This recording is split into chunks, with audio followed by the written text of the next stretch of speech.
Thank you, Mr. Chairman, for holding this committee hearing today. Thank you for the witnesses. Director Kent, you talked about what keeps you up at night. I believe you said, we don't know who came into the country in the last 4 years. And we've cited several times in this hearing that about 15 to 20 million people came into this country under the last administration. And something that you said actually shocked me. You said that 18,000 known and suspected terrorists entered into the country during the Biden administration. Is that correct? That's correct. That's deeply concerning, but I'm really not surprised. Many of us in this committee said that's exactly what was going to happen. I didn't know that those numbers would be as high as they are. One of the other things that really concerns me about what's going on in this country is we continue to let people into this country that do not want to assimilate to our culture and want to harm Americans. I want to go ahead and play a video.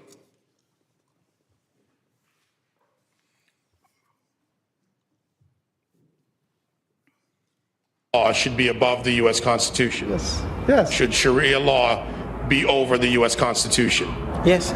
U.S. Constitution, which is made by people, and the Sharia law is made by Allah. So that is all the way above. That has to be definitely in the land, not for the America, for the whole world, would be above.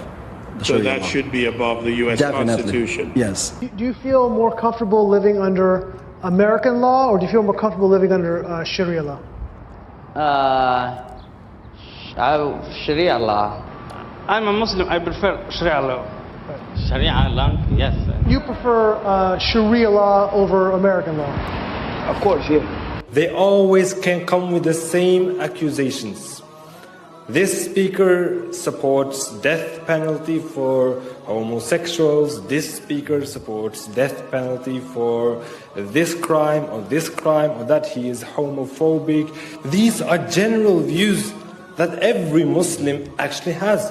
Every Muslim believes in these things. If the law of the land is Islamic, we will respect the law of the land. What if it's not Islamic? If it's not Islamic, then the law of the land and those who make it can go to hell, quite honestly, because Allah said in the Quran, in chapter 33, verse 1, He said, O Prophet, fear Allah and do not obey the disbelievers and the hypocrites. You know why they're worried about the border? Watch this clip here that Vinny just sent with Al-Qaeda. I call upon every Muslim in the infidel, criminal, and arrogant United States. It does not matter if they're Arab, American, or other descent. I'm saying to all of them, revenge, revenge. Do not consult anyone by killing infidel Americans. You should have a lot of determination, and a list of your targets should be effective. Director Kent, what do you think when you see a video like that?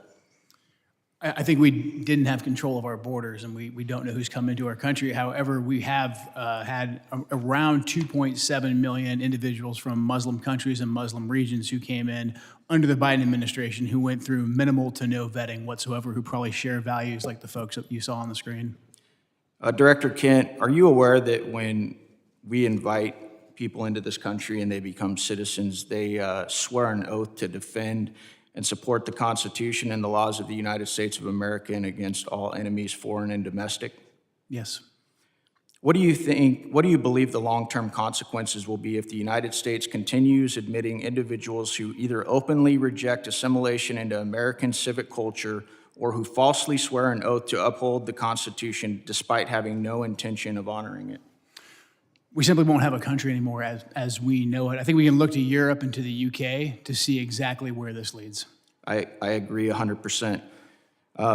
Director Kent, are you aware of some of the differences between U.S. Constitution and common law interpretations of the Sharia law?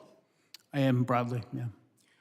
What are the differences in your opinion, and I know you're not a doctorate on this subject, but between the First Amendment, which guarantees freedom of speech and the press, including the right to criticize religions, religious texts, and public figures without government punishment?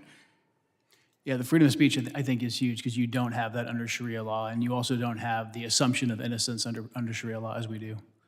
Many interpretations of Sharia, blasphemy, criticism of the Quran or the Prophet Muhammad can be a serious offense, sometimes punishable by death.